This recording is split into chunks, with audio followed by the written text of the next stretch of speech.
Hello साथीहरू, तपाईहरुले कुनै पनि रिल फेसबुकमा अपलोड गर्नुहुन्छ र अपलोड भइसक्यो भनेर नोटिफिकेसन आउँछ, तर तपाईको प्रोफाइलमा त्यो भिडियो देखिदैन, शो नै हुँदैन र निकै बेरपछि मात्रै शो हुन्छ र शो भइहाले पनि यसरी दुई दुईवटा रिल भएर आइदिन्छ भने यसको समस्या समाधान कसरी गर्ने भनेर म भन्न गइरहेछु। तपाई पहिला आफ्नो फेसबुक ओपन गर्नुहोस्, त्यसपछि यहाँ मेनुमा जानुहोस्, त्यहाँ गएपछि यो सेटिङमा क्लिक गर्नु होला। त्यसपछि तपाई तल यहाँ मिडियामा क्लिक गर्नु होला। मिडियामा क्लिक गरिसकेपछि तपाई तल गएर हेर्न सक्नुहुन्छ, यहाँ अटोमेटिक एबी टेस्टिङ भनेर यसमा गएर तपाई यो अहिले इनेबल छ, यसलाई डिसेबल गर्नु होला। यसलाई यहाँ डिसेबल भएपछि चाहिँ तपाईले अब भिडियो रिल्स पोस्ट गर्दाखेरि चाहिँ तपाईको तुरुन्त तपाईको टाइमलाइनमा देखाउँछ।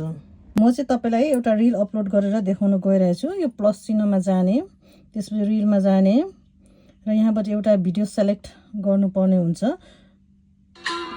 नेक्स्ट र म यहाँ चाहिँ केही डिस्क्रिप्सन लेख्न गइरहेको छु र केही दुई चारवटा ह्यासट्याग चाहिँ युज गर्न गइरहेको छु।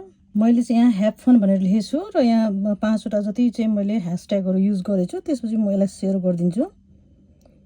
अब यो चाहिँ अपलोड भइरहेछ, अपलोडिङ रिल भनेर देखाइरहेछ।